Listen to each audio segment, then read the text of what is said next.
to get off the school bus, drop my backpack in the house, and find the nearest trampoline to kiss these hoes in the backyard.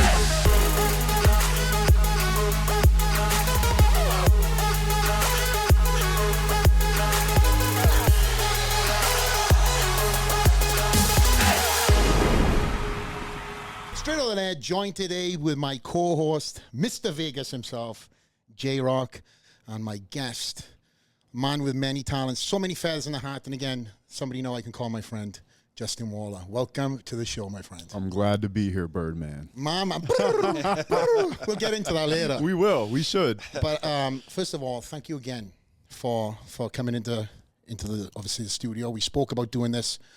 Actually, you brought this up to me probably about a year ago. Yeah. And two passing ships.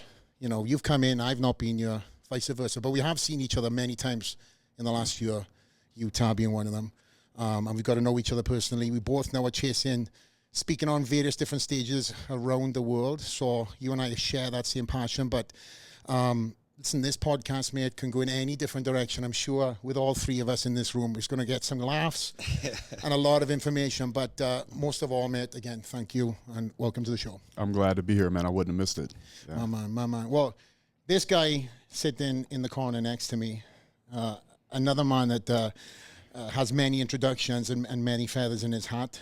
Not today, no feathers in the hat today, but I'm definitely a man of many hats, literally and figuratively. Yeah, well, again, we'll speak and introduce J-Roc more in its entirety as the show will go on.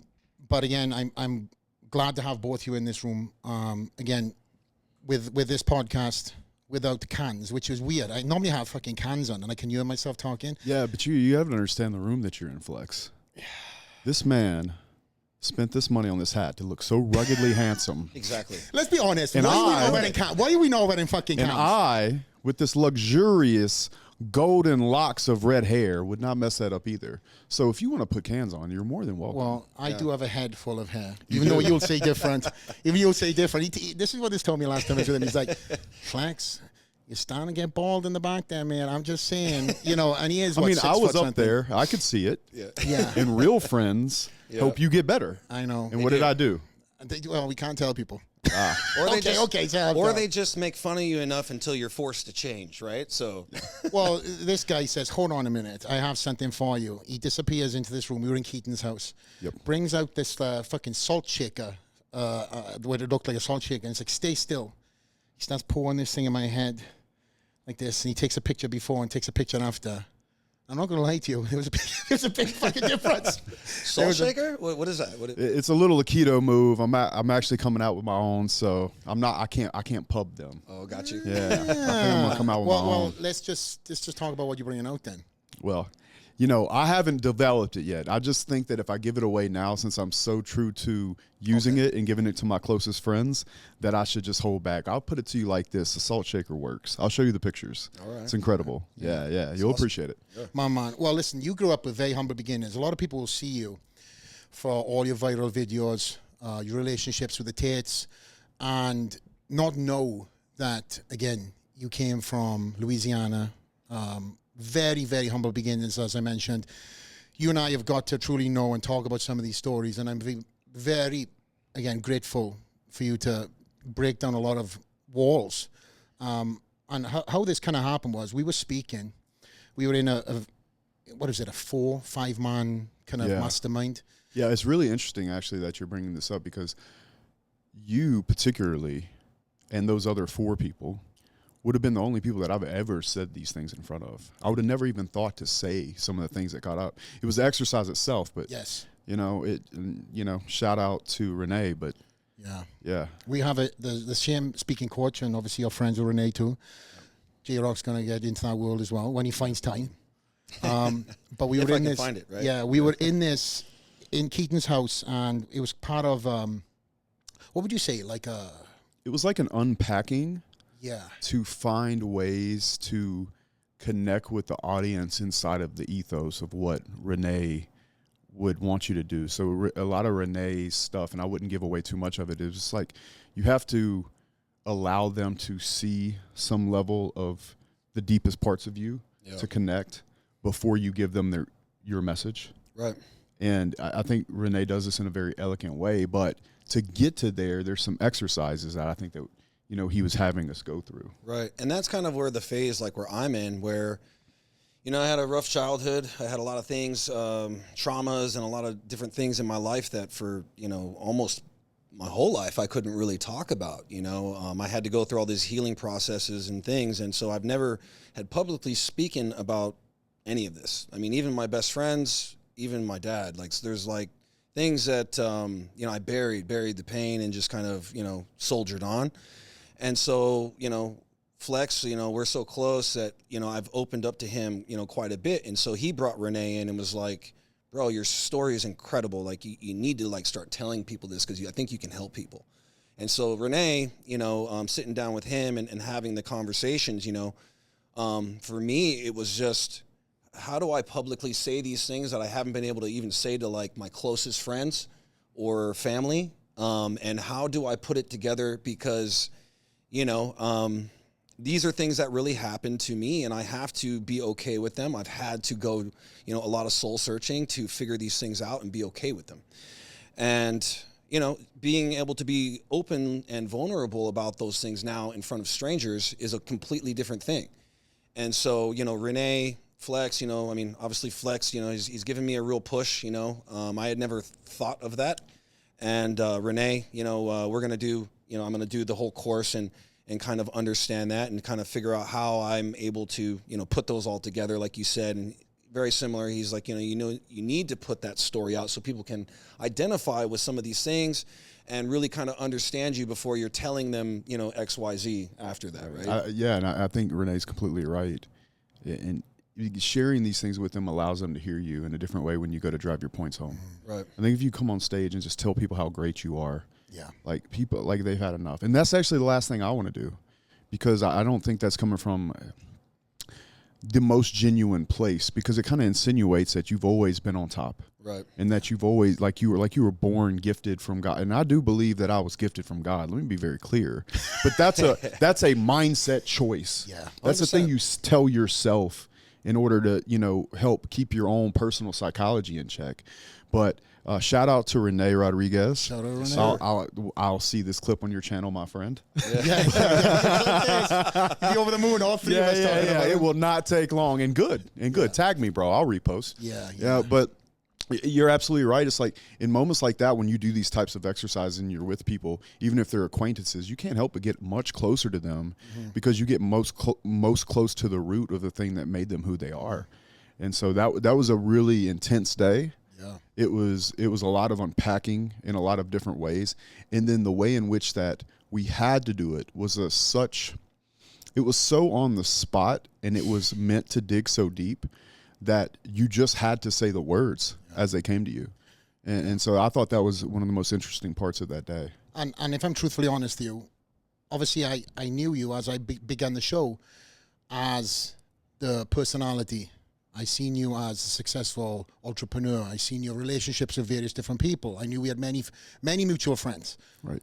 But I didn't know that humble beginning. So when you told that story, I was just like, holy crap. I was captivated because I created this persona, as probably many who have watched this podcast. When people see success, they want to see, you know, they want to put this story together. Or, you know, he's got it because of this. But they don't know the missing piece to the puzzle that created that lifestyle.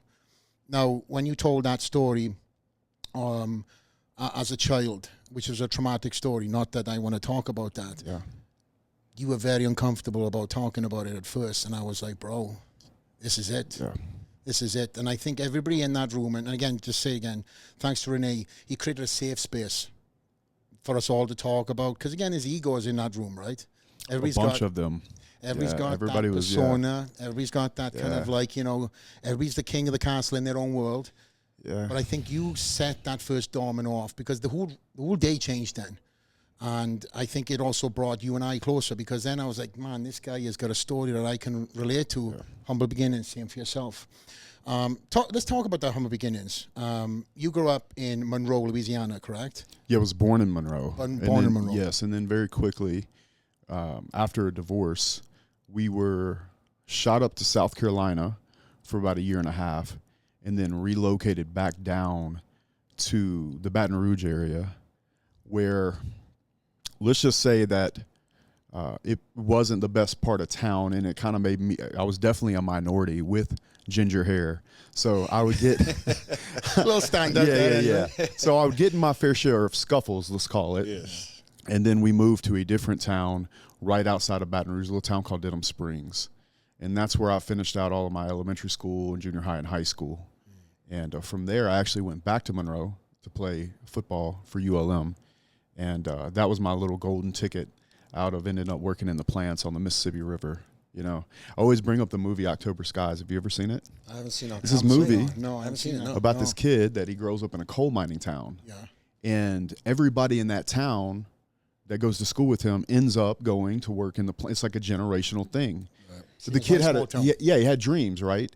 And his dream was to work for NASA, essentially. And so the whole story is about how he overcomes and decides to leave that coal mining town to go do bigger and better things. And for me, using sports to get out of my situation, not only like as I was coming up, because the better you are at sports, the more likely other kids' parents are, going to let you stay at their house. So that was like a little move. That was like a mini scholarship.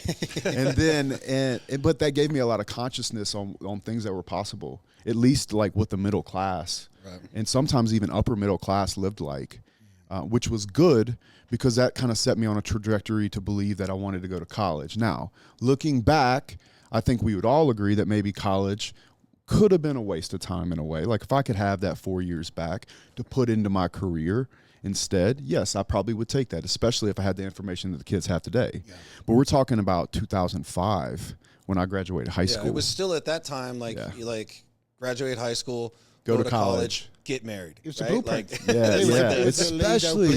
Especially in the South, man. Yeah. You got the southern hospitality there. As I told you, I moved here from Atlanta, so I get it. Yeah, it's a different world. There's that path that you were supposed to go down, but what I knew for sure is that if I was good enough at football, particularly, I could get a full ride.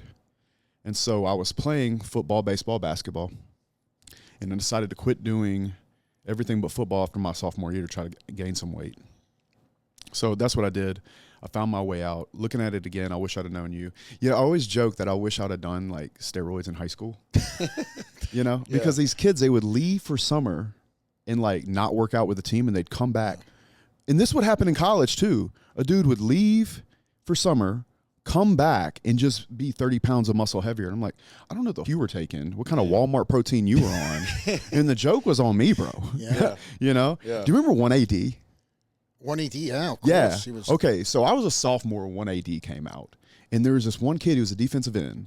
And he was that guy, and this might not relate to you. Did you play American football? I did. So the guy that was like really, really strong in the weight room, but then you get him on the field, you just bury his ass because he's just not an athlete. He has no hips, Didn't have any athletic abilities. Yeah. He kind of pranced around a little bit. He could lift the whole gym. Right. But you get him on the field, and it just didn't transfer to the field. Right. And I just remember lining up against him the first day. And remember all the year before, I just wrecked his ass. And he came back, and I still wrecked his ass for the record. But he was just heavier and bigger and stronger. Yeah. And so it was just a little bit harder. And he ended up quitting after that. But I just remember back when supplements were a thing, and I couldn't afford them. And I didn't do 1AD, and I'm like, I must have missed out because right after that, I'm pretty sure they took 1AD off the market. Took a lot of things off the market, a lot of changes. I was a big college kids.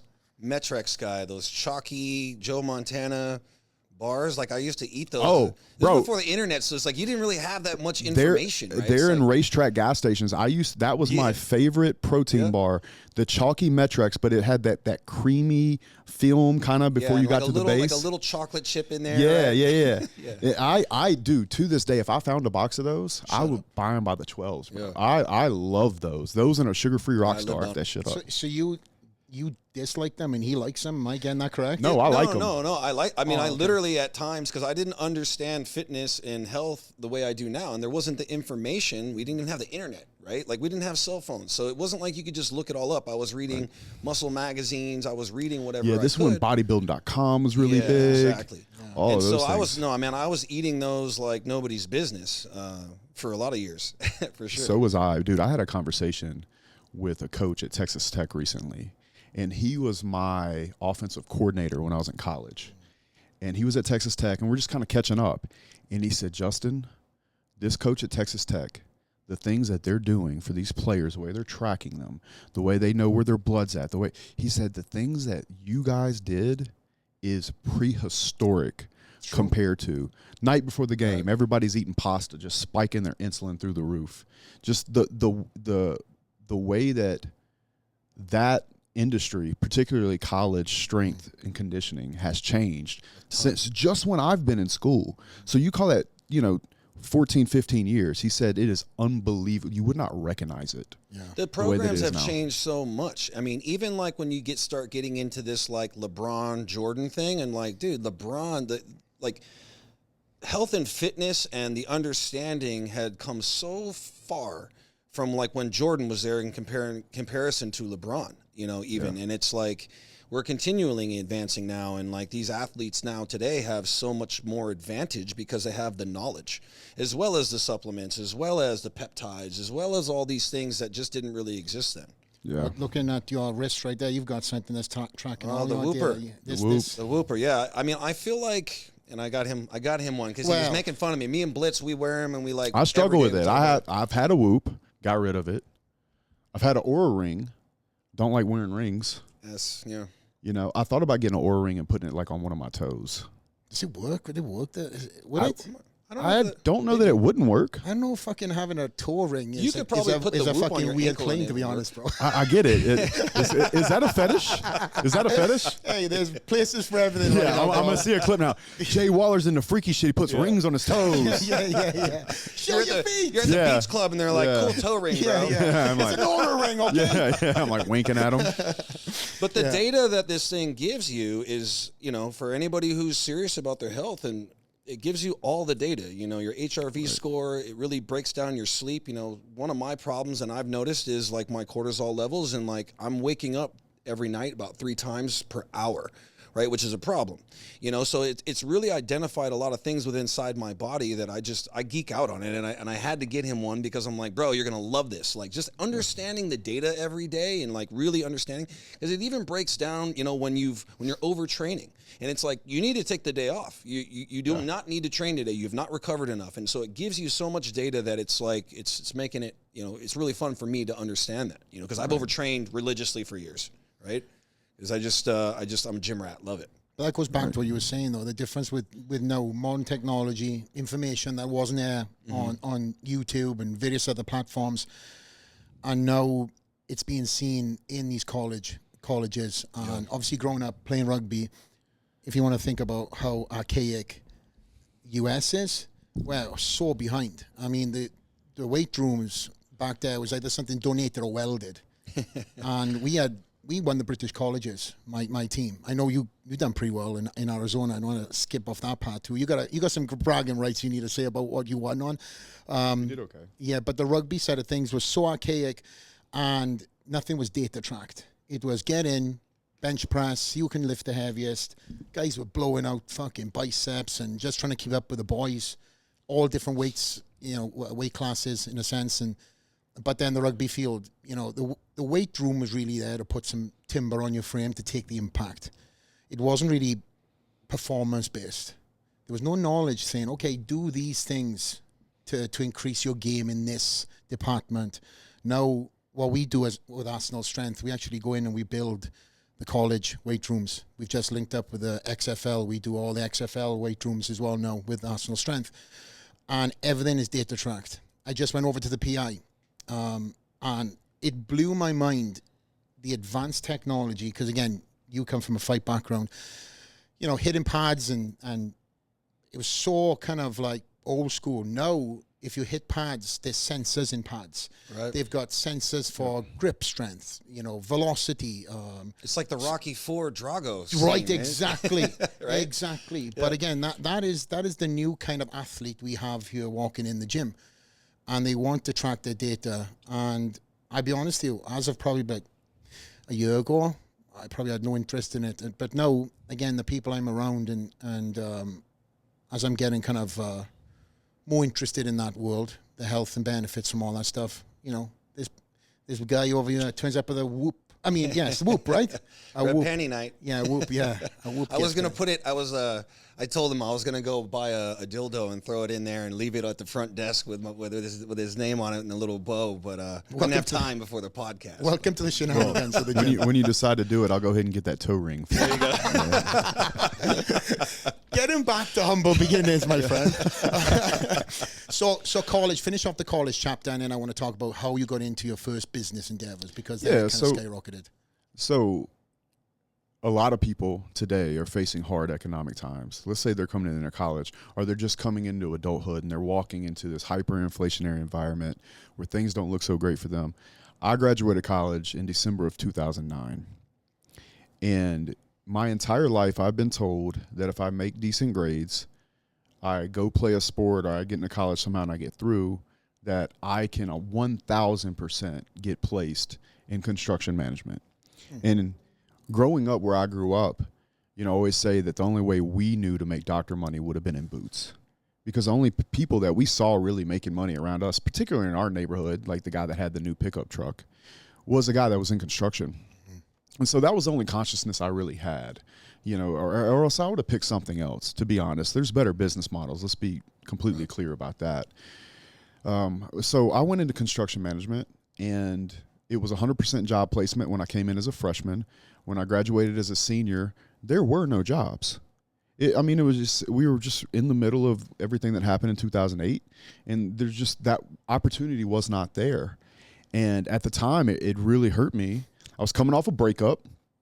I was with Miss Louisiana. Okay. Yeah. That's a tough breakup. Yeah. Well, I'll tell you what made it tough is that because there were no jobs, I had to take a job at a very small town about 30 minutes from my college. It just so happened that I was able to get in touch with somebody nearby.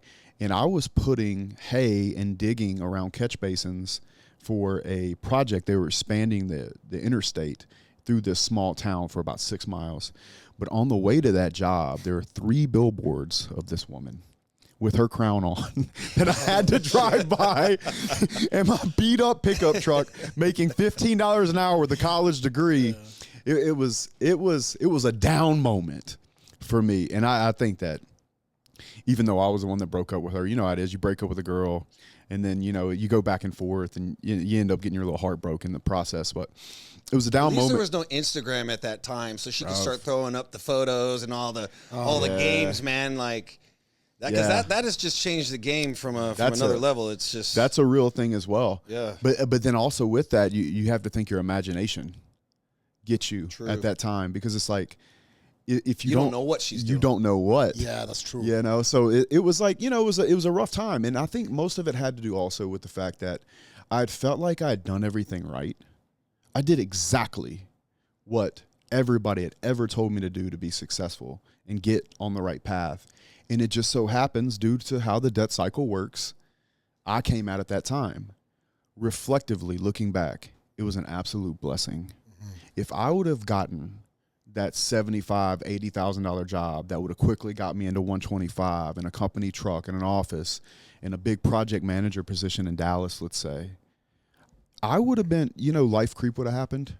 Yeah. I would have got caught up in that, and I wouldn't have been forced into doing what I really wanted to do, which is start a business. And so luckily for me, I came out during that time, because I think that if I would have come out, let's say at a point where the economy was booming, I would have gotten such a good job, and I would have got so set up, and I probably would have bought a house, and I probably would have went down a different path than I did, and then eventually started my business later, which I think would have been a problem, because anybody that starts a business, you have this assumption that by the 18th month, you're going to figure everything out and you're going to be rolling.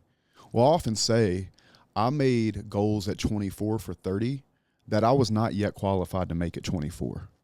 Those goals that I made at 24 to where I'll be by the time I was 30, I didn't have the competencies and understanding to know that those things were a little bit further off than I might have assumed based off the information I didn't have, or as the company would grow, I'd run into things that I didn't understand and had to go get those competencies around. And those are not easy things. And so I feel very lucky that I got such an early start, because had I started at 30, I'd still be building it right now. And so for that, I like to frame the fact that I graduated when I graduated as a very lucky thing that happened to me, because I really had no choice but to do what I wanted to do anyway. I'd read Rich Dad Poor Dad my junior year. Great book. Yeah. Yeah. And it got my attention. We were going to play Arkansas, and they had like Felix Jones and Darren McFadden and all these guys. So I'm like, let me distract myself on this bus, because it was just a bus ride from Monroe to Little Rock. And I knew then, but I didn't know how fast I was going to do it. And luckily, I was just in a situation where the jobs were scarce, jobs were hard to come by, and so I had to scrape everything up together to get the business started.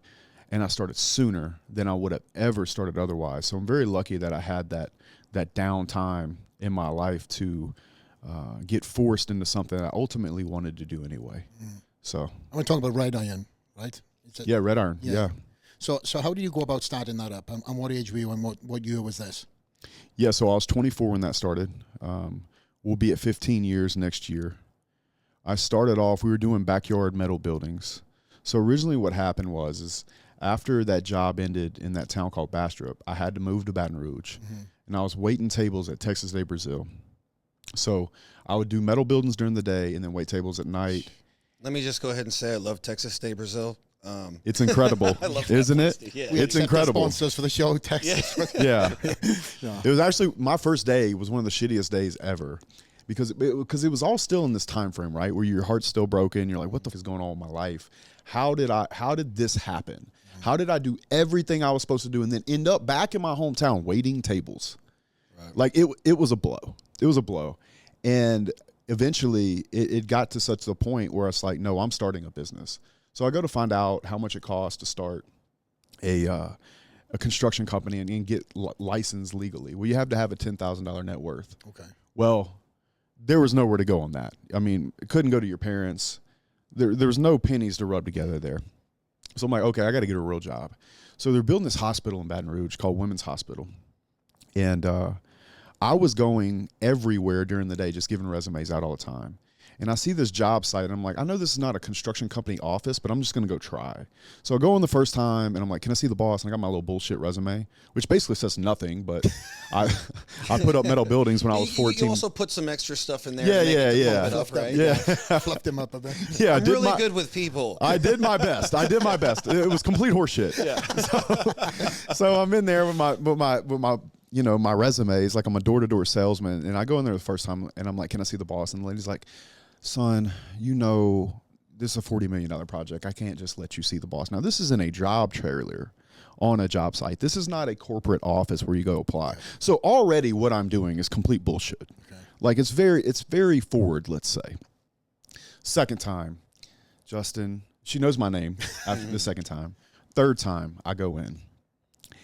And I'm talking to her, and I don't know why I did it, but instead of talking to her about the job, I talked to her about everything but me getting a job. The pictures that she had, like little pictures of her kids on the wall. And so I started talking to her about these things, and I start to build like personal rapport with her. And out of nowhere, she cuts me off in a sentence. She goes, you know what? Sit right there. Sit down. And I wait, I don't know, 2 or 3 minutes. And this just grizzled, angry 55-year-old white guy that looks like he's been running a construction project comes in. Are you Justin? And I'm like, yes, sir. I'm sitting down in the chair. He's like, come with me. And so click, like just boots clacking through this, because these are like on-site trailers, so it's kind of hollow inside, just walking down this hallway. And he goes and he has this big office in the back, and he plops down. And he's like, and I'm all like, you know what I'm saying? Like, I'm like, check this out. Yeah. Check this bullshit out. And he looks at it, and he looks at me, and he looks at it, and looks at me, and clearly he can see this bullshit. He throws it down on the desk, and he goes, so you mean to tell me that you've come to my $40 million project, not once, not twice, but 3 times off the street to interrupt the woman that works for me at the front so you can see the boss? And I'm like, yes, sir. And he pauses, and he leans back in his chair, and he looks at me, and he goes, I like that shit. Motherfucker gave me a job, bro. Wow. All right. He gave me a job. And this particular job was paying per diem. And so what I did was I took the per diem and I lived off of it. It was like $25 to $40 a day. I can't remember exactly what the number was. I lived off the per diem. And then when I went to the bank and when I set up my account for the direct deposit, I had her draft all of my paycheck, my actual paycheck, into another account. And it took me about 6 months, but I got that 10 grand. I took that 10 grand. I went and applied for my residential license so I could build houses. And then I moved the 10 grand to another bank account. And then I went and applied for my commercial. And that will be 15 years ago next March. It's awesome, man. Yeah, Congrats, man. bro. And I really love what you said about the guy, right, who gave you the shot.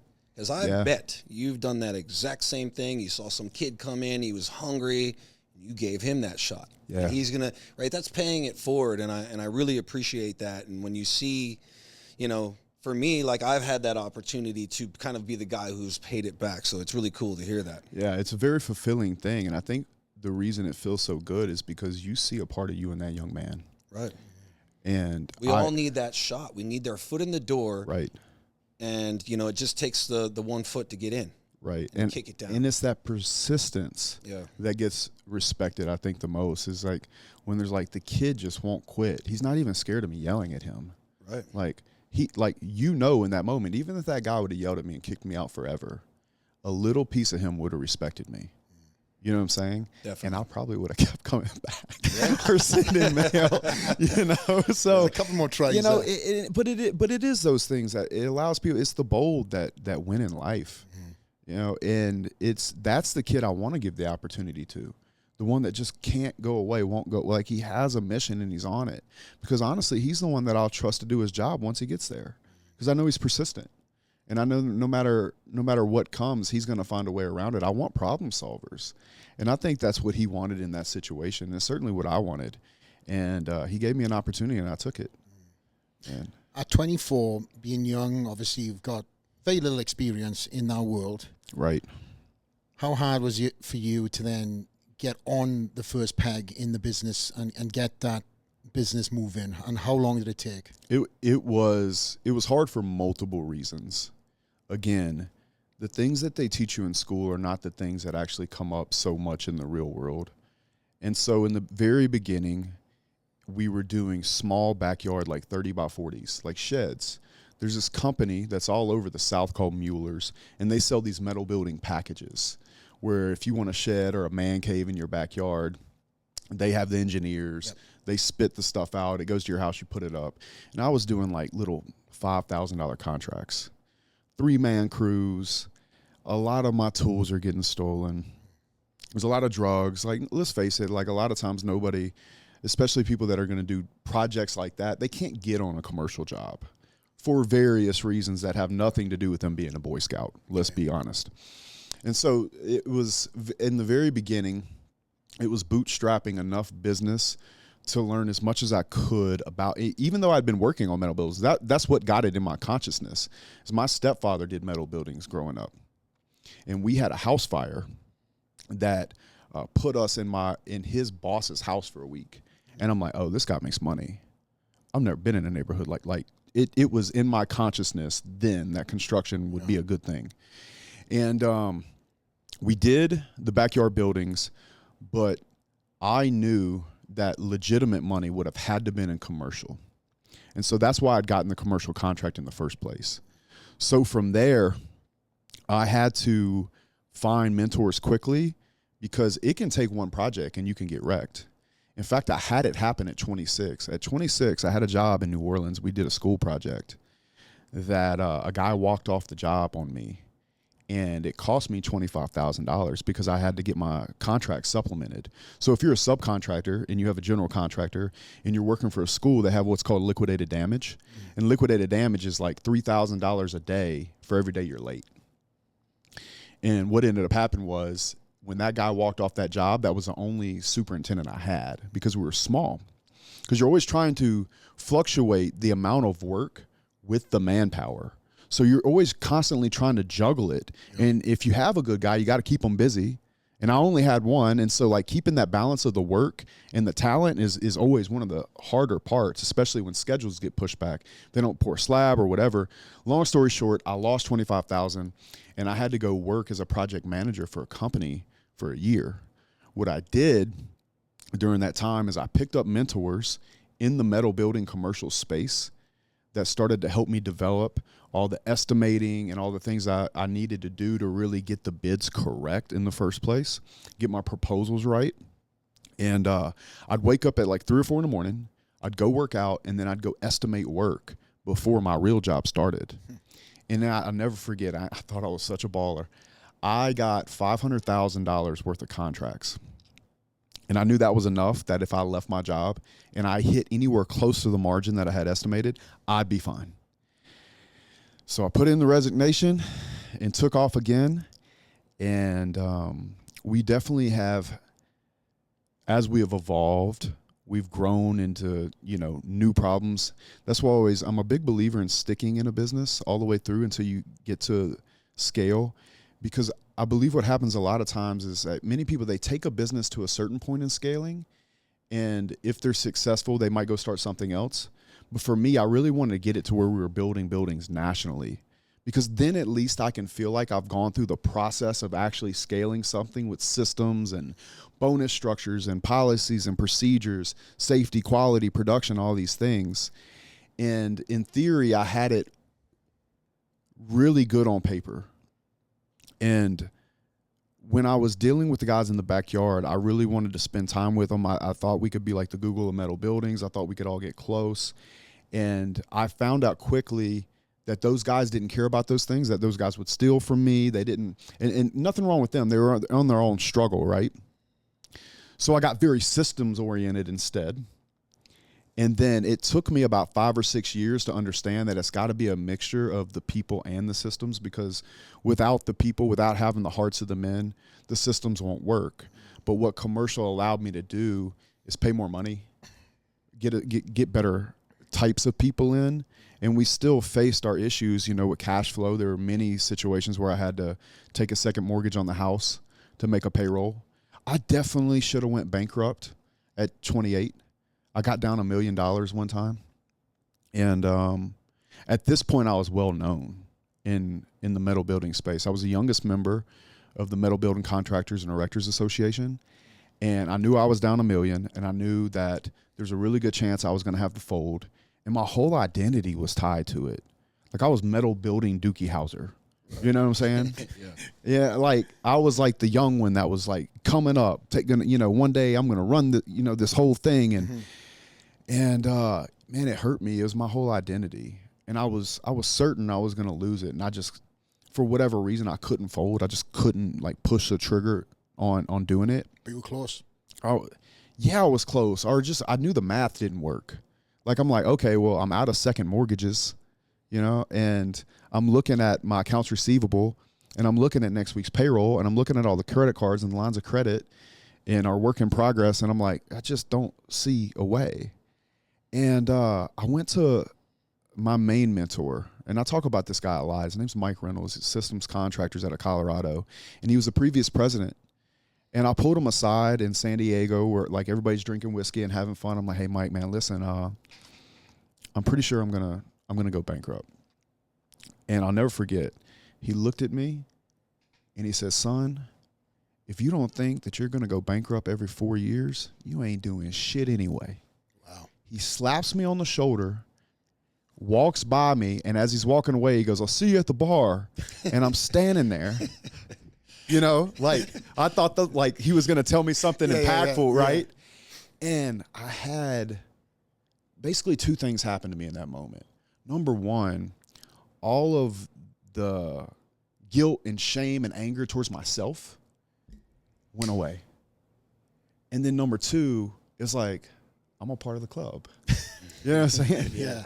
And I found out later on in that event, because it was something that was on my mind, I was asking a few people. I found out that a lot of my mentors, one of them went bankrupt 4 times in the steel business. And when I say he is doing well, multi-millionaire.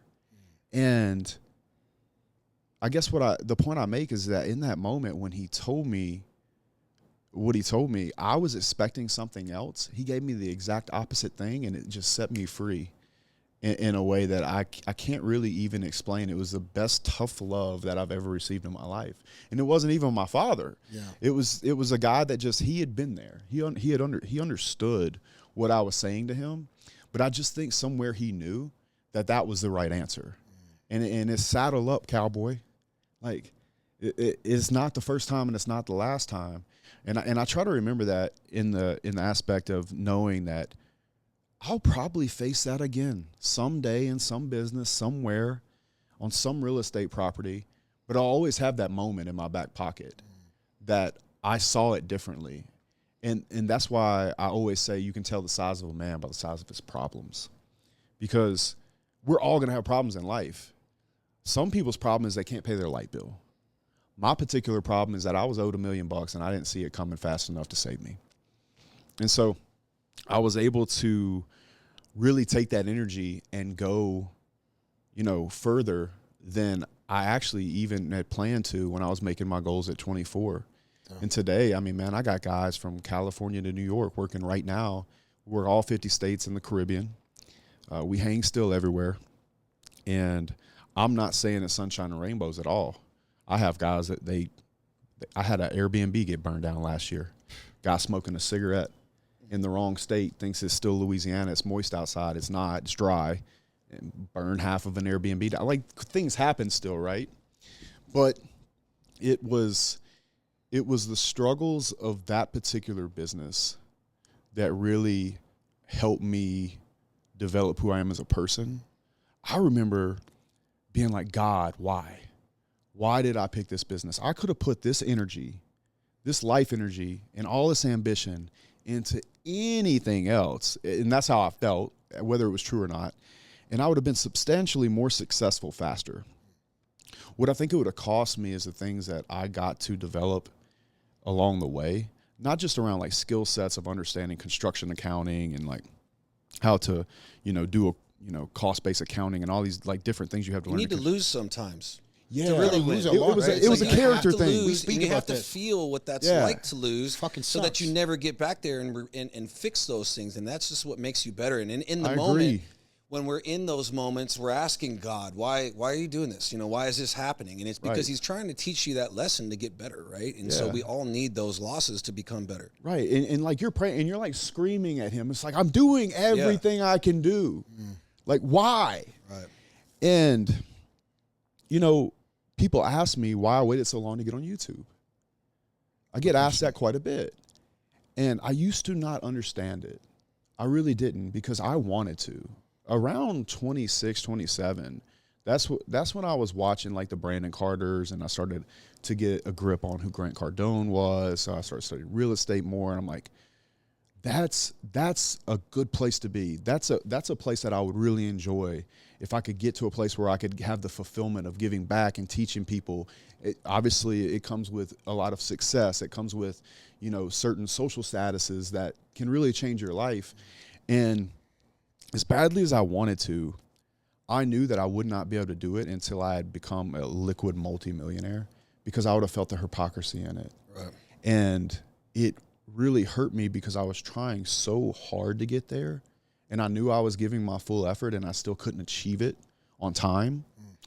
And now the way I understand it, and I think this probably hit me about 2 years ago, like a little bit after I started, was I would not have done as well as I've done online if it had not been for the fact that I waited. Because what happened to me is that I came into the space and I started meeting these individuals in person that had these big platforms, and I had just started. The first time I went on Fresh and Fit, the first time I did Rolo, and a lot of these other people that gave me these opportunities in the beginning, which I'll forever be grateful for, came from the fact that they realized that I'd built a real business in the real world, and I didn't start online. And it gave me this respect from them that I probably would have not have gotten otherwise, or at least not in that way. And that's when I really started to understand that I did do the right thing, even though it tortured me. And so I am glad that I waited, because I feel like if I had not waited, I would not have been able to speak from a place of a man that had been scarred, that had gone through these things. And another reason I'm really glad that I'm weighted is because I believe that a lot of people, if they start the right business model and that business model clicks, like if I were to pick something like, let's say SMMA marketing, let's say, and I would have knocked it out of the park, because then I'd have reoccurring customers and all these things, I might have been under the impression that I was a better businessman than I was. And so going through those experiences, I learned that the most dangerous thing is the thing that you don't know about, the thing that you can't see, like the competency that you don't know that you need next. And so now, after being hit by so many things in that business, thinking that I was, going to kill it and would run into these punches that I would take, now I still have it in the back of my mind, no matter what I do, even today, that, hey, there is something there that you might not be able to see. Do not get too arrogant. It's like this governor on me because I've gone through it. Not that I don't want to keep ascending, I do. But it gave me, I guess it's like getting punched in the mouth will stop you from starting fights. Kind of type thing, we talk, we talk about there's a lot of tough guy talk on the internet, right? Bro, I've been in real fights. Like, even when you win, it's not fun. No. And I think about nothing glorious about it. No. Yeah, no, because you still carry, even when you win, you carry the weight. You hurt somebody badly. Whatever action, and your hand's still reaction. Busted. Yeah. And you're still busted up from it. Maybe you're, getting in trouble or other, right? It's XYZ. Right. Yeah. But it takes these type of situations to kind of build and develop the character that you have. It's kind of like I heard him say that you're into fighting. You want to find some humble people? Go to a jiu-jitsu or a fight gym. Yeah, big time. Everybody knows. Yeah. It's real. Nobody's in there trying to puff up or anything like that. That's how you get beat up, or my boy Eric would say you get greenlit. Yeah. Yeah. You got to be humble when you go in there, and you have to, again, these I wouldn't call them failures. I would call them learning, learning curves, right? You need those things to grow forward and to push yourself. And again, you get knocked down, you got to get back up. And a lot of people will just quit. But the guys who just keep getting back up and you can't stop them, they keep showing up at your office, those are the guys who push forward. And that's what you have to do in life, and you have to make those mistakes to become the man that you are, right? And you don't realize those things at the time. You might think you're failing, but if you can just keep that will and no one can stop you and you keep going, you'll get there. I would argue that muscle to get up and go again and again and again is probably, in my opinion, substantially more important than talent. I agree. Talent, that beats talent all the time. Yeah. It's funny, my nickname is J-Roc, right? And I got that from boxing and Rocky and all these things, right? And the thing about Rocky that always rang so true is in the very first one, Rocky's getting beat up. It's in the final round, right? Yeah. And he gets knocked down. He's been knocked down already 10 times. And finally, Apollo's kind of he's got his hands up and Rocky's struggling to get up, and he finally kind of makes his way up, and he gives him the come on. And Apollo's face, this guy. You just can't keep this guy down. And it's hard to beat someone that you just can't stop, know? Yeah, and sometimes you have to make life look at you like that. Right. Right. Life's got to be again. And I think that if you can build that muscle, there's really nothing you can't do. Especially it's if a superpower. It really truly is. And one thing that I always tell people is that I think it's a grave mistake to fail in a business or to fail at something, and then instead of getting up and starting that business again, to go to something else. Because it's much like switching, like you say, you take the jab, you take the cross, slip the jab, dodge the cross, catch the hook, you get knocked down, right? But then if you go into another industry, now you're fighting a southpaw. Right. You're going to take all those beginner's licks again. And so the one thing that I did right, so number one, I didn't quit, but the real thing is I stayed in the same, I made a commitment to myself that I will stay in this business till I succeed. And maybe I could have picked a better business, but retrospectively, it didn't matter because I was able to see that out to scale And obviously I've done very well for myself doing it. And it's allowed me to buy all the real estate I own. It's allowed me to be able to travel and do these podcasts now. And all of that really comes from the base of I didn't quit that business. I didn't go do something else. I got up again and again and again, no matter how far down I was. And that business was the one that really paid me and got me my kickstart. And so for anybody that's ever out there thinking about, you know, the blows that they're taking in a business, as long as you know the business model can get you there, I believe no matter how many times you fail, get up and go do that exact business again, because you still don't have to go learn a completely different industry. You don't need a new book of business. You don't need the new contacts. You don't need to know the vendors. You don't need to understand the industry again. And that will save you more time than anything else. You can become a millionaire doing almost anything. Sticking to something long enough to really understand the game, where you get to the point where it almost becomes second nature running that business or doing that thing, is truly the thing that I think is going to help you expedite how fast you can get to where you want to go, even if you fail. I was looking at the timelines. You've gone through 2 housing crashes in your time of owning businesses? Yeah. Well, I don't know if they're housing. So 2008 would have been a housing crash. Yeah. And we'll see recessions. I wouldn't say we've gone through a housing crash a second time since then. Okay. We got some stuff in our future here that well, we that's do. my point. I was going We to bring do. that up. Yeah, we do. But I'd argue that it will up. not be a housing crash. Okay, Not in the way that it was in 2008. 2008 was subprime mortgages. Okay. People were unqualified to get these mortgages, right? They couldn't pay them. We're actually in a really interesting situation now because of COVID. So they dropped the interest rates very, very low. So a lot of people refinance their house. So the debt that they have on their house is so good that they're not really going to have it's not their mortgage that's going to hurt them. It's the CPI thing. It's the cost of goods sold. It's the gas. It's the car. It's all of these other things. Now yes. Yeah. So they're sitting. So I refinanced a few of my single family homes at the time when that happened to 2% interest rates. Damn. You know, like 2.6%. Oh, and many people did this.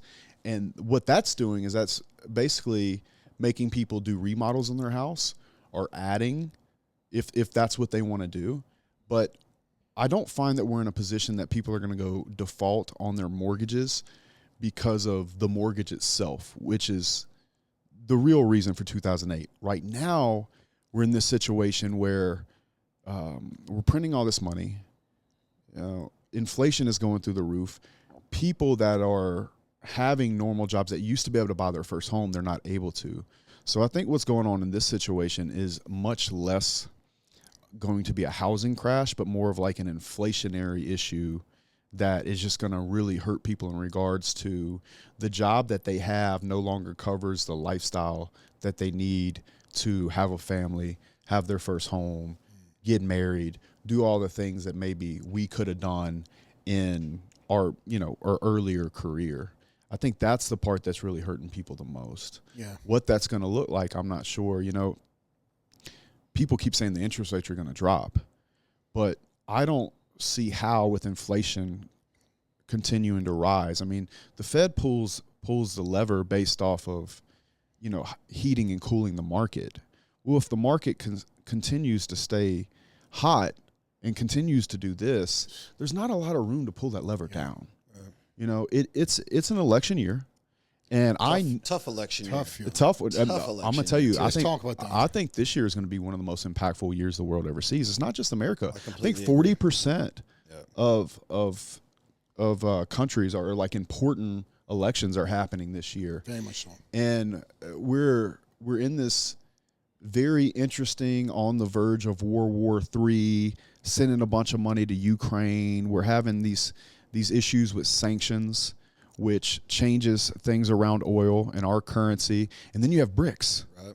Mm-hmm. I don't think the first time, right? Yeah. And that's what kind of angers me about people that like have Ukraine flags on their houses.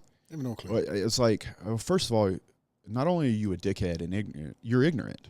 And the reason is like we print $60 billion so it can not actually go to Ukraine, but go to like Lockheed Martin. So Yeah. all of the politicians that own stocks in these companies that ship off one of our largest GDPs is weapons, right? They get richer. The middle class gets poorer. The agenda, especially on the liberal side, says, Ukraine, Ukraine. Oh, you mean so all those young men can die? So that small country can get its ass absolutely handed to it by Russia, and they'll make it sound like they're not. But let's face it, like Russia could just go in there and wipe them at any. But all their young men are getting wrecked.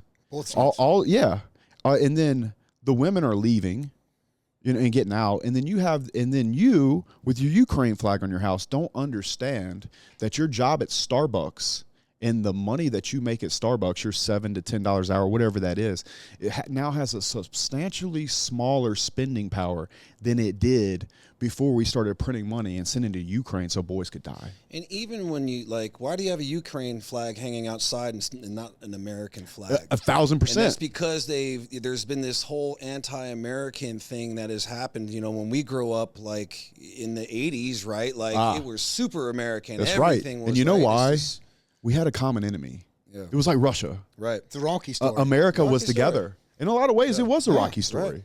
A lot of ways it was. And now China or whomever that wants to see us fail can just sit back and we can divide the races, we can divide the genders and rot from the inside out. And you're dividing the socioeconomic classes as well. And that's where the real pain is. It's like the American dream, to take college out of it, where somebody can get up, go work a job, be the man of the house, support a family that he loves, take care of his children, be the hero of his own home, and be the leader. That's pretty well out the window as of right now. And so I think that it's very interesting that we're in a time where there are no American flags on the houses. Right. We are still the greatest superpower that ever was. It is simply up to America to come together and not rot from the inside out. And they got us. All of us need to stop this division, because it's like, there's so many things being thrown at us to divide us, to take our eyes off what is really happening and why is all this money going out of our country and not staying in our country to fix all these problems. And I'm also a combat veteran.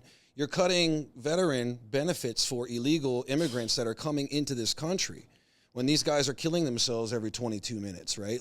And we sent them to war, but that we didn't find any weapons of mass destruction, right? So we're in all these things where the money needs to stay here and rebuild this country now. And all these things that we're seeing in this election year, as we all kind of know, this is a really important election. We need people to just wake up a bit, Stop putting the American flag down. This is the greatest country in the world. It still is. Remember what it took for us to get here, and we're still an early country, right? So it's like, remember what it took for us to get here, and remember the freedoms, and appreciate what we do have here. Because you can go anywhere else and anybody can say I'm going to move out of the U.S. I don't want to be here. Go ahead, dude. Yeah. Go try it somewhere else. It's like, see what you got there. See what kind of opportunities you have there. I think I'm a good spokesperson for that. Indeed. I came here, and I know what it took for me to get here. It took, I had to go through loops to get my legal immigration. I didn't come here. I was not once illegal over here at any point in time. I came here on certain visas, travel visa first at 19 years old. I came here first week I was in the United States. I went to Santa Monica, and I'd already built up my moving company. I won, at the time, 2 of the 3 Young Businessman of the Year awards. And I gave it up because I seen that this country was that glass half full. No, I didn't give up on my business. I had the intention of opening up over here. But I went into another business. That's a different dream, though. But when I came over here, I seen the glass half full, and I slept on that sofa for a year and a half, chased the dream, built up the life in Wales that nobody believed in me. And then I was on this peg again, believing in myself, looking in the mirror every single day, having my days where I was like, why am I doing this? I know why I'm doing this. Stick on it. Right. Hitting the face. Small little opportunity, homed in on that. Nothing big, but enough for me to keep me in the groove. Money was depreciating fast, and I had that call then from Joe Weider's office basically saying that they were going to give me, it was like $1,800, $2,000 contract, changed my life at the time. But, I know as I mentioned, the loopholes. I was married and had 2 kids, and I just got my green card status after 15 years. and millions of dollars in taxes.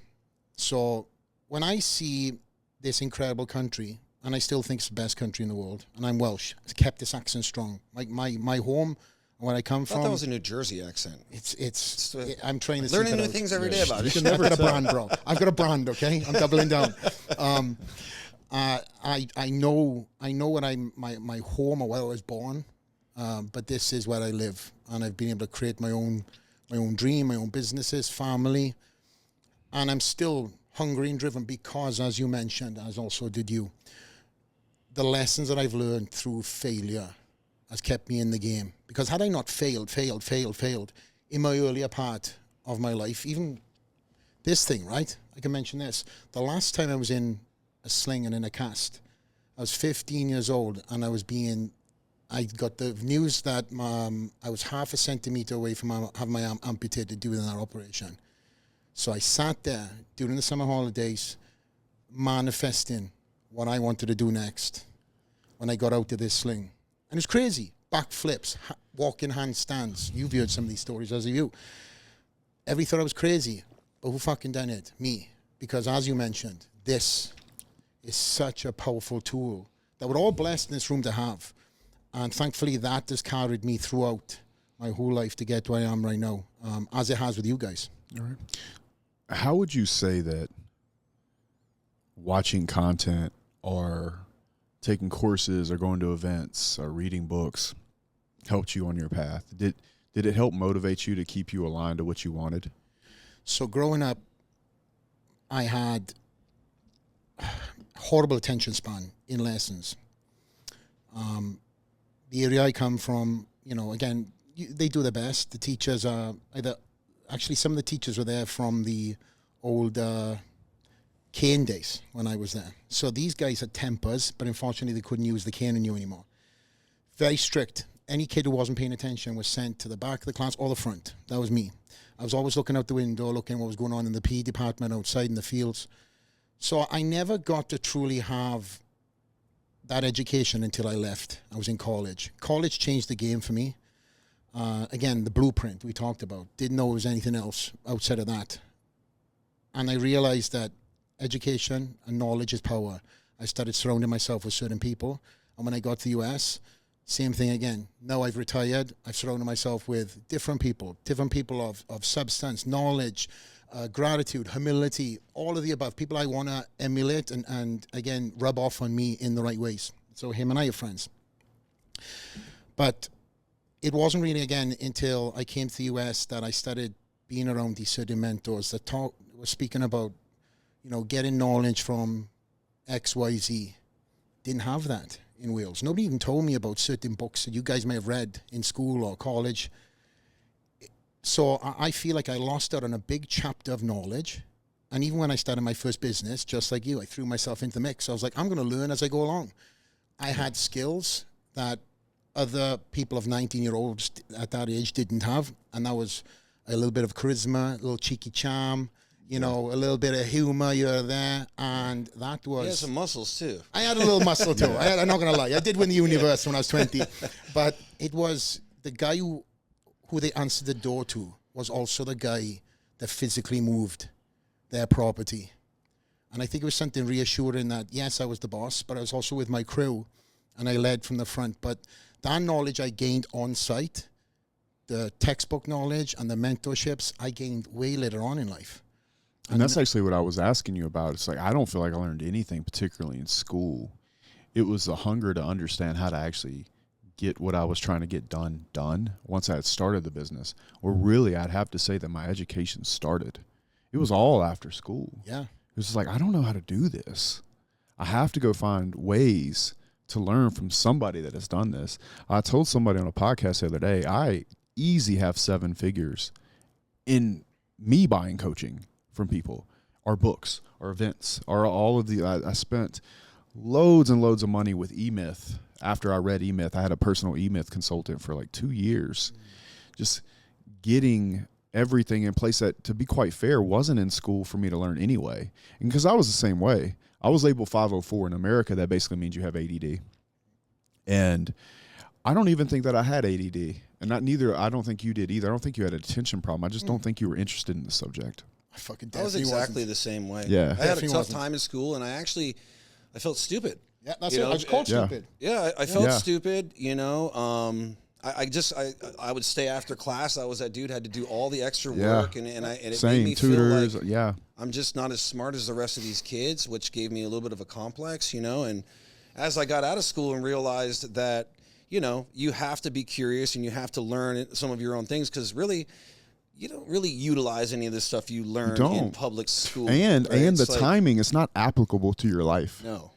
So you're not interested in it at all. And they're not preparing you to balance your checkbook. They're not preparing you Nothing. for any of the real things that you're going to be tackling in life as well, right? So, yeah, I mean, I think that mentors, as you said, is so important, right? Like they can help you, you know, avoid that pitfall, right, that we all might step in, right? And having those mentors around to give you those, you know, those inside pieces and keep you on the right path is so important. I always tell young guys that, right? Like you got to find mentors. And for me, I was very lucky in my professional career in food and beverage, hospitality, nightlife.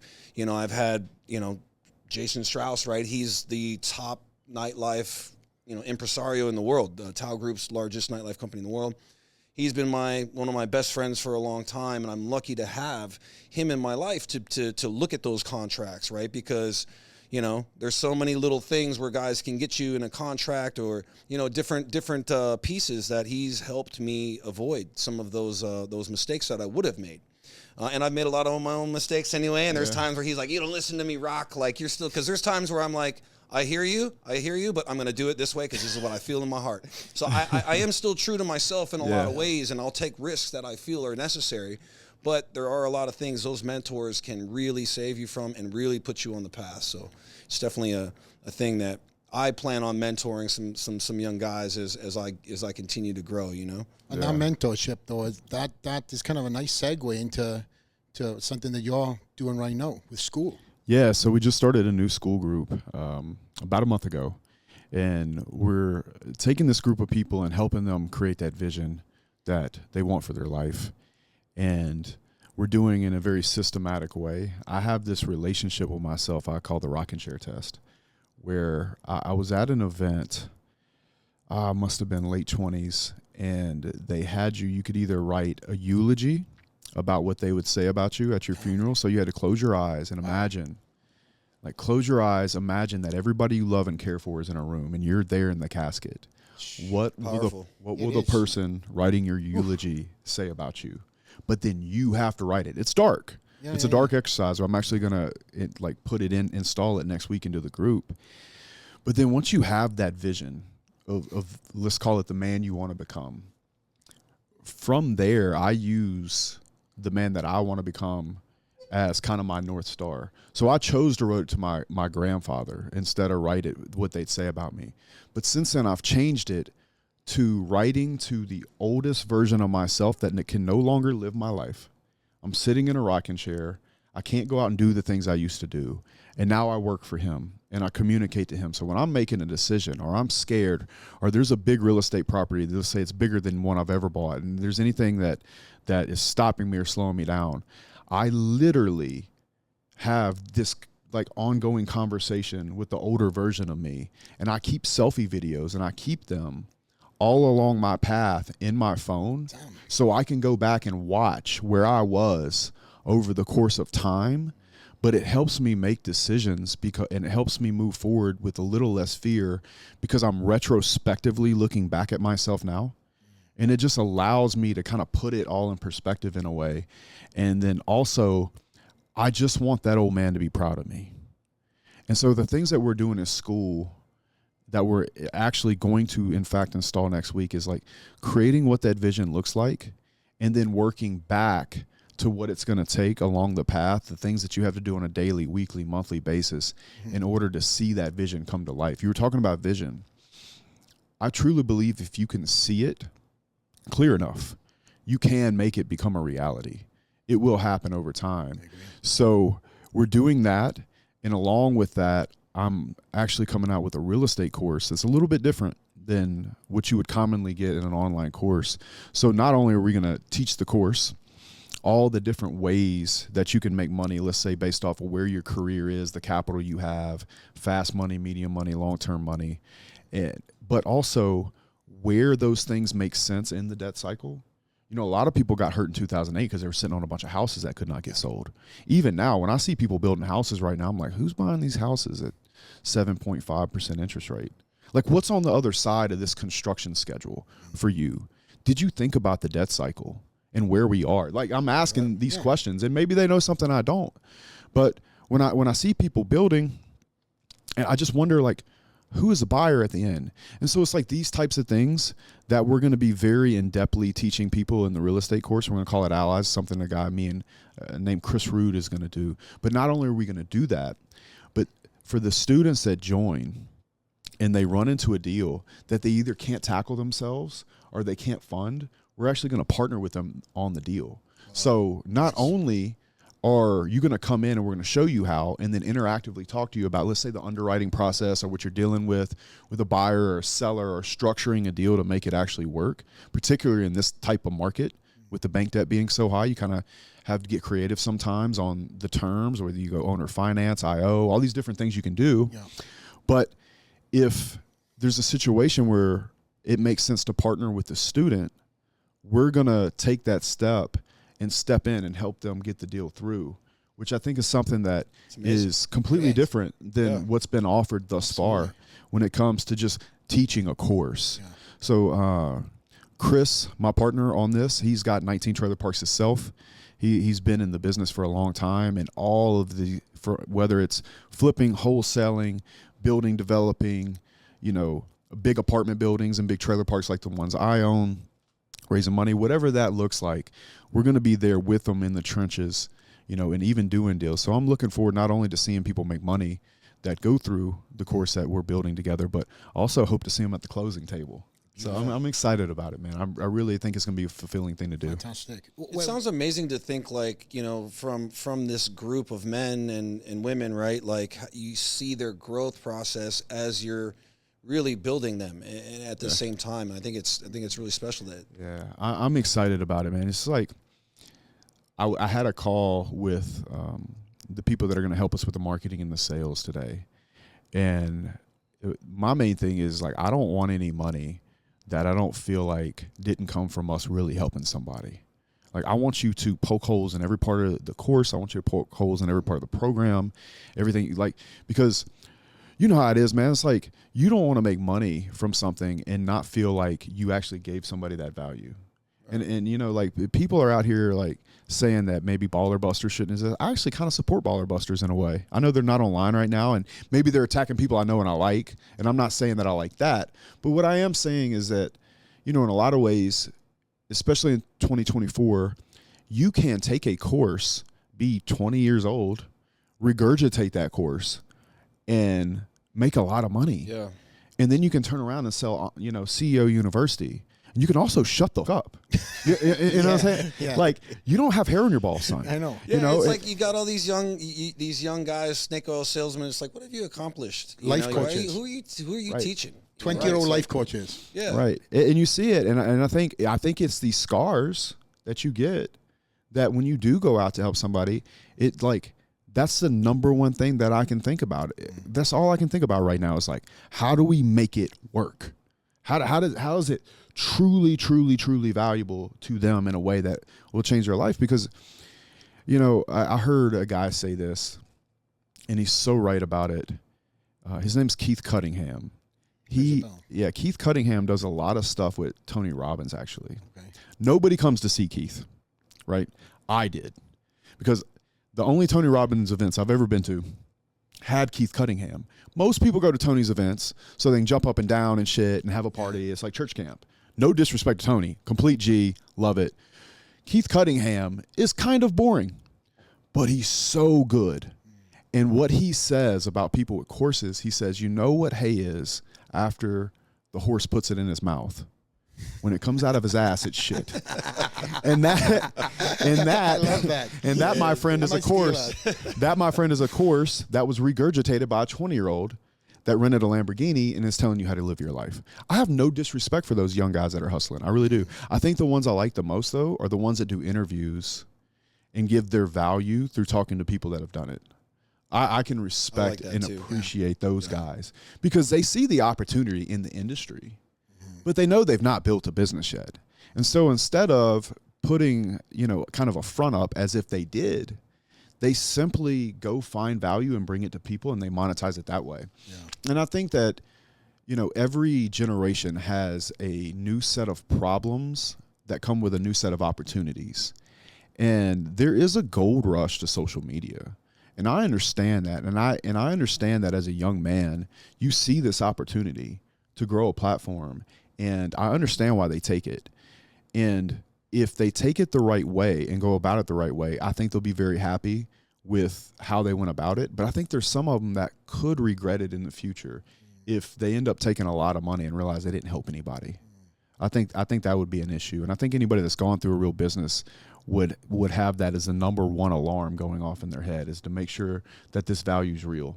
Right. And so I think that's what's most important to us right now, is making sure we nail it in every way. And where can people find this information to join your group? The best way to get in touch would be through Instagram, Justin Winwaller 7 on Instagram. Yeah. For school? Yeah, for school. And then also you could always message us at justinwinwaller.com. Okay. We have people there as well. And this is going live when? So the real estate course will be out in a couple weeks. Okay. School has already started. We've slowed down promotion on it just to make sure we have everything in place. We were doing a lot of member surveys and things like that, like really digging into the things they want to see.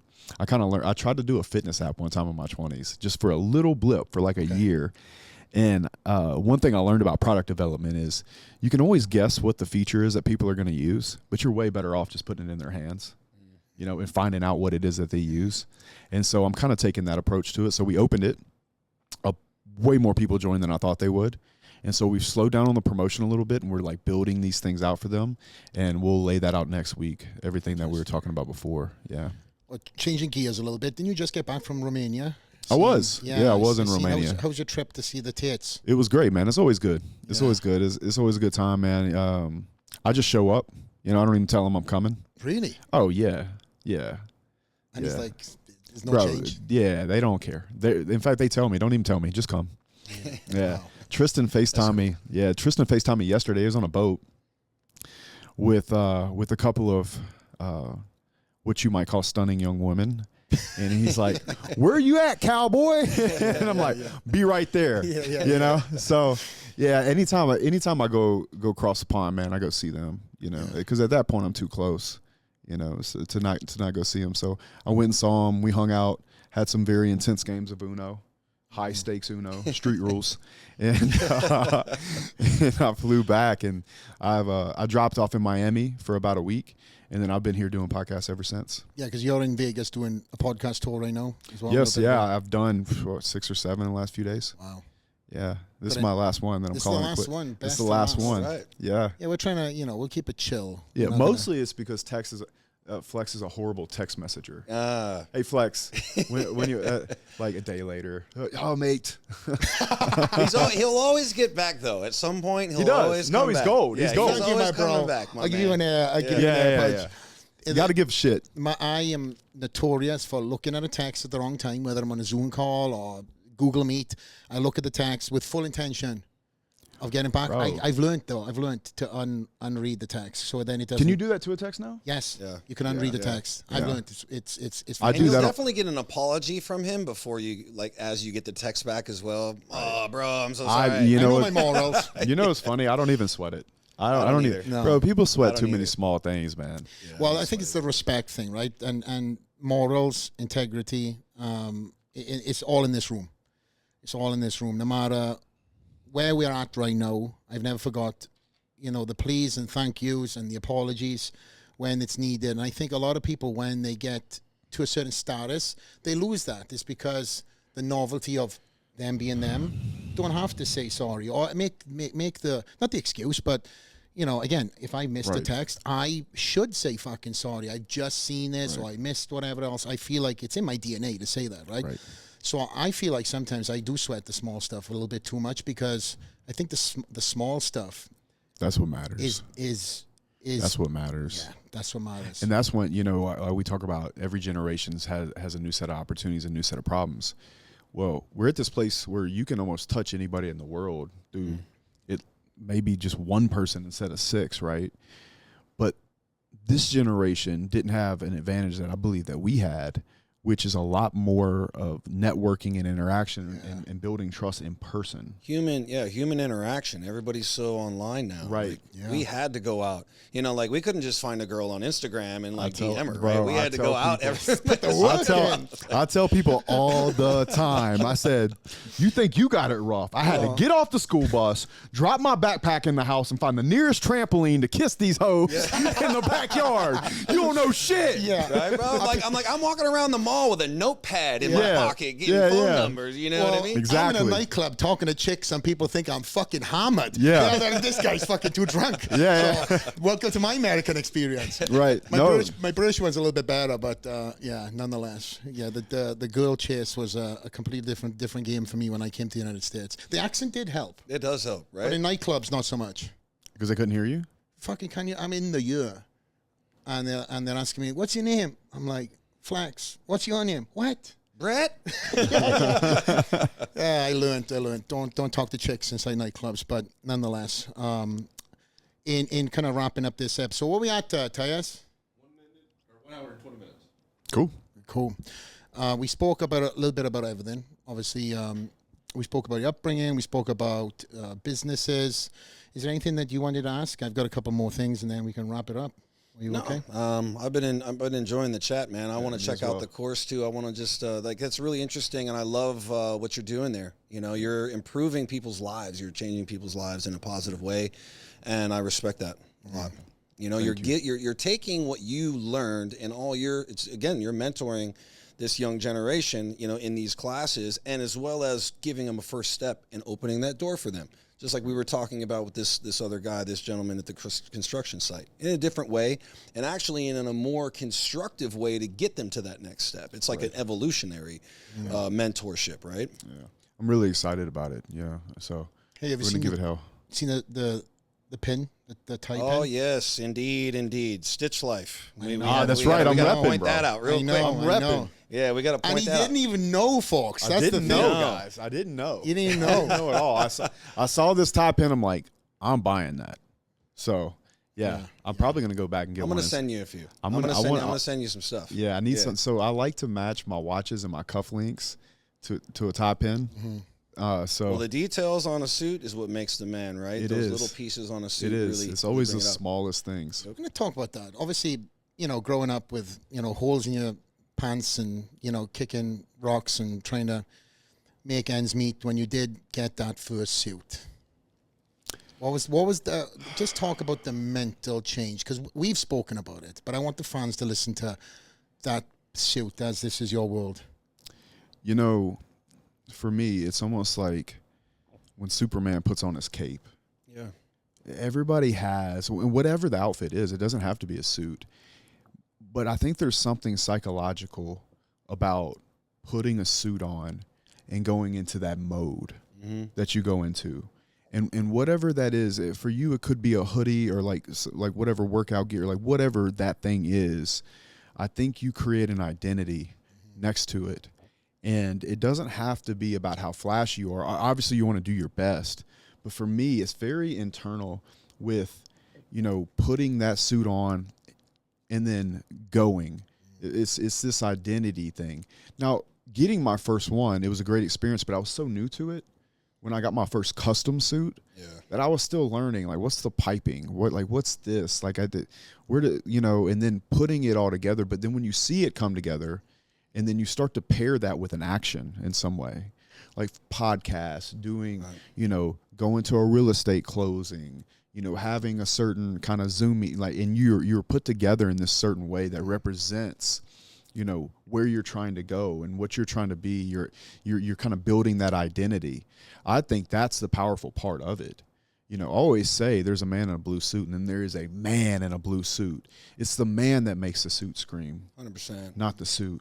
100%. The man makes the suit. And, there is a thing about it that when you have that suit that fits you just right, there's a confidence about it when you walk into a room, you know. And I know for me too, like, you know, when I was a kid, my dad, you know, like he was always wearing suits, and I was like, okay, businessmen, real businessmen wear suits, right? And as I got older and I was able to kind of get into the business and be a part of those moments, right? Like be a part of the moment for that young man getting his first suit, going after life, you know, like it's part of like an evolution as a man. It is. You know, and then there's also the times when it's like, you know, my buddies are getting married, or there's something, a special occasion of this kind of, and we're in there, we're having a glass of scotch, and, you know, we're going through this whole manly type process that I just love, you know. It's special. Yeah, it's a really good thing. Cool to see. It's cool to see the 4X there. Very cool. Very cool. I'm glad I'm repping it, actually. Yeah, it was. And Bros again, from the start. What? Love it. Yeah. Love it. And he had no clue. I'll be honest, No, I really truly didn't. No, I really no truly clue. did No, not. I thought at first he did a He little didn't set something. me off. No, No. I would probably lie, but in this case, I am not lying. Yeah, I had no idea. Yeah, it's awesome. But I will say this: the flip. When you go back to Louisiana, you're on job site, you're in the jeans, you're in the hat, you're in the The boots. hard hat and the boots. Yeah, That is another type of Justin that I've got to know as well. Yeah. And there's a different person in the suit, and there's a different person on the job site. But there's not a different person in how you interact or anything like that, because I seen a video of him. We were probably talking maybe on Instagram, talking maybe training and stuff like that, whatever, a couple of traded messages. But it was a post that he done where you paid your dad's house. yeah. And that hit me hard, because I knew a little bit of the backstory then, and I was like, wow, what an incredible thing, and what an impacting thing what an impacting moment for you and your dad, going through what you both did when you were young. Yeah, I would say one of the best days of my life. What I love so much about being able to do that is that no matter what happens to me ever, I could lose it all tomorrow. I still have that, no matter what, because the money's gone, the house paid for, it's done, right? So I'll always have that in my heart that I got that done. And I think a lot of young men would like to do something like that. And for me, he tells me thank you. All I can think about is that I got to do it. How lucky I feel to have been able to go to the bank, stroke that check. He didn't know about it. And to hand him that title and watch that weight come off of him, dude, it's, I don't think I can even put into words, Good job. you know, like what it means. That was my day. I would say even maybe more than it was his day. You know what I'm saying? But just because of what it did for me, in knowing that in some way, like, you didn't complete life that day, but that's definitely something that I'll put in my hat and I'll have in the rocking chair. Yeah. So, and I'm grateful. I am grateful for that moment. Maybe even more than he understands. Yeah. Yeah. And now, as a dad yourself, Yep. and I can say firsthand, incredible dad. I've got to see it firsthand, and meet your significant other as well. Yeah. Beautiful family, mate. Yeah. And that is another side that a lot of people, from general glance, don't get to see about you too. Yep. Again, there's many layers to the onion with you. I truly believe that. And if you were just to base you on face value, probably the biggest connection would be you and the Tates that may draw people in as maybe first glance. But then when you start pouring into and you start seeing your content, there's so many different things that, you know, you're involved with. Yes, you're scaling businesses, but then you put all aside, and you and I have had personal conversations like, bro, I just can't wait to go back home and see the kids. Yeah. And I've heard that coming out of your mouth many times. Yeah. And I love that. Yeah, you know, it's not something I talk about a whole lot. I'm mostly known for my Playboy ways. Of course, and this is why I'm bringing it up, my man. Yeah, and, you know, it probably wouldn't get brought up if we weren't so tight, and then you didn't know certain things about me. And, you know, we live in this world where people think it's one thing or the other. They're set in their ways and how they go about it. I don't lie in my life. There are no lies, you know. So, yeah, you might see me here in Miami doing all this, but they don't know the background and just how much time. Like, I almost can guarantee you I see my kids more than the average guy. Because if you do the math on it, I think about how often I'm there, and then I'm there all day.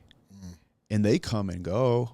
You know, they might see their kids 30 minutes or their kids are in bed before they get home from work. Man, being a father is so important too, bro. It's such, you know, a and like for wonderful me, thing. I have always, you know, like Flex, you know, when we became friends and I was around him and his family, like made me love him even more because of being that good dad, like Right. being that man for your family is so important, right? And I know so many guys that, you know, they've been successful in their business and they've made money, but they hate their, you know, marriage. Their wives are miserable. The kids never see them, and it's like you figured out one part of your life, man, but you really need to figure this out too if you really truly want to be happy.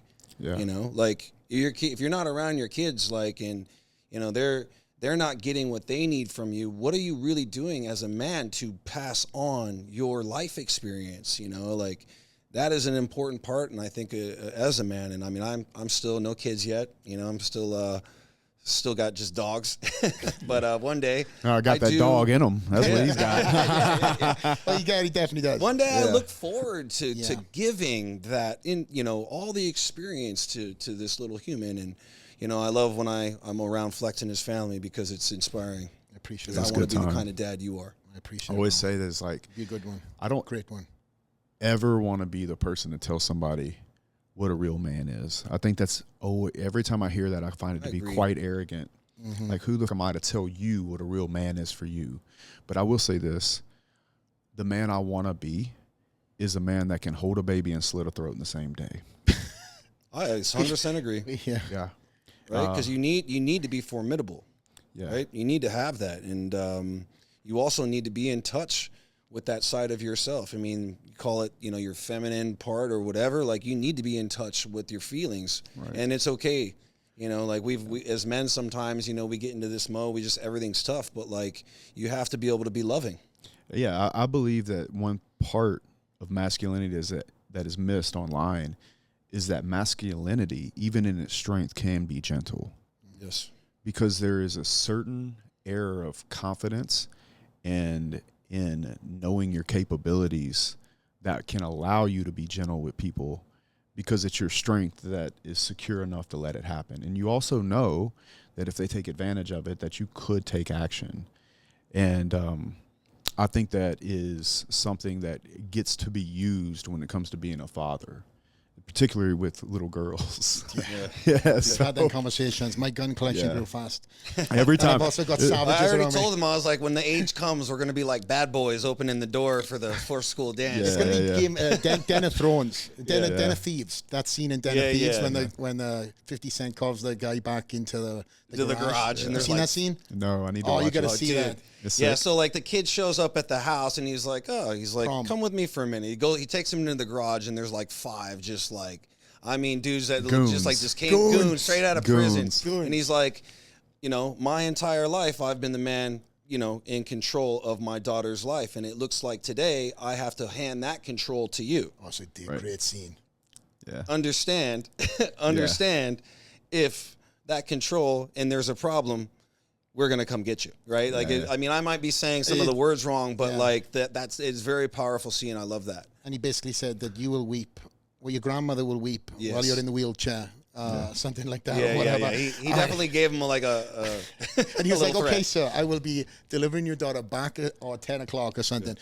I knew a couple of guys in that scene too, a couple of bare knuckle fighters and a couple of Polynesian guys, Maori boys.